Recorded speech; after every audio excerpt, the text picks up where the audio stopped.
Okay, mula norte, dadako naman tayo ngayon sa Davao City upang kilalanin ang garbosong photographer. Kung sino siya, kilalanin natin, Roll VTR. Ako si Glenn Magaliano, ang aspiring vlog idol ng Davao City.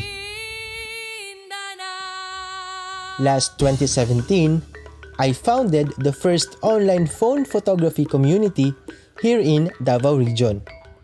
The goal of the group is to eliminate the stigma na kapag photographer ka, dapat gamit mo ay high-end camera.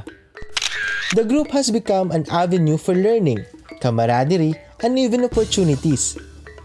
Dahil sa hilig kong mag-picture, natanggap ako sa isang local government office bilang documentation officer.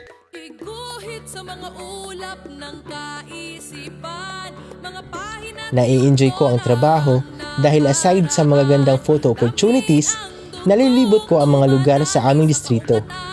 Wow! And most especially, nakakatulong kami. My countrymen, mga kababayan. Aside from being the home of President Rodrigo Roa Duterte, here in Davao City resides Maan Chua, the singer-performer and composer whose songs are dedicated for Mindanao. Chud Festejo, the PhilPop 2018 Grand Winner. Nino Franco, the social entrepreneur that gives modern twist sa mga traditional clothing with native inspirations. Kublai Milian, kilala siya for his sculptures, murals, paintings at iba pa. Because of these amazing Davaoenos, kaya ako na-inspired to be passionate of whatever I am doing.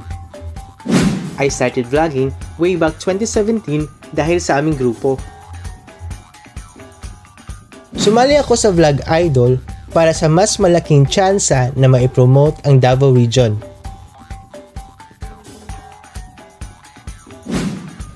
Ako, si Glenn Magaliano, ang garbosong photographer ng Davao City.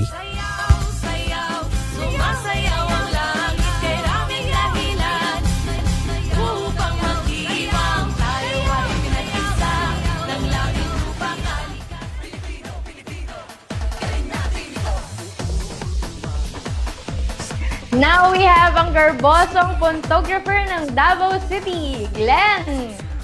Good evening, Glenn. Hello, good evening po. Ayan.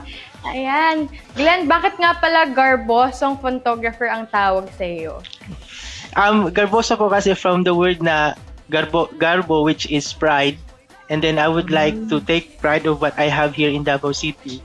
And then photographer po kasi phone po ang gamit ko sa pagkuha ng mga pictures po. Oh, yeah, that's great. Ayan. I wanna know, also, paano mo ma-maximize ang paggamit ng phone ngayon at kasali ka sa competition gaya ng Vlog Idol PH? Yeah. Actually po, the great thing about phones right now is talagang malaki ng difference compared sa mga nasa unang phone.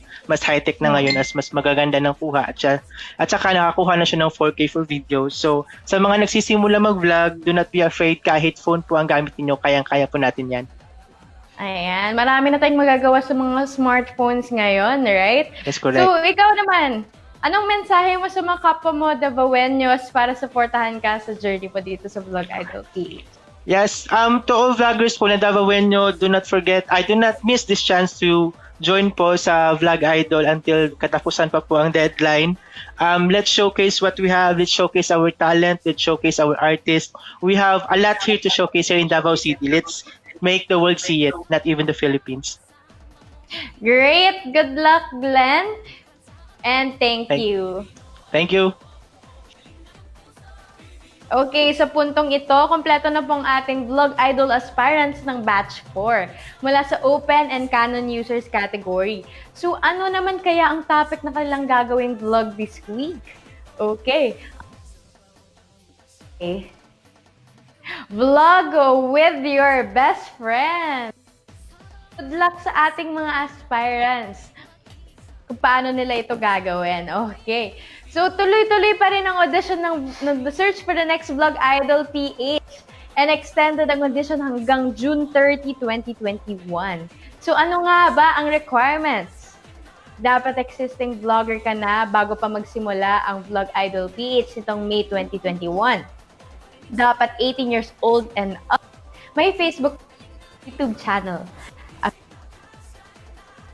in the Philippines.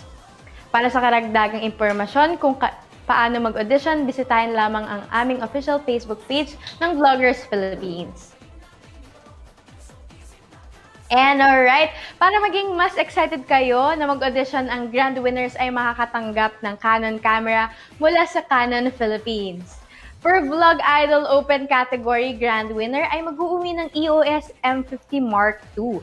At para naman sa Vlog Idol Canon User category, grand winner ay mag-uuwi ng PowerShot G7X Mark III camera. Mula rito sa Collab Studios, the official media partner ng Vlog Idol PH, ako po si Sumaya Poblete at ito ang The Search for the Next Vlog Idol PH Sunday Night Live. Bye!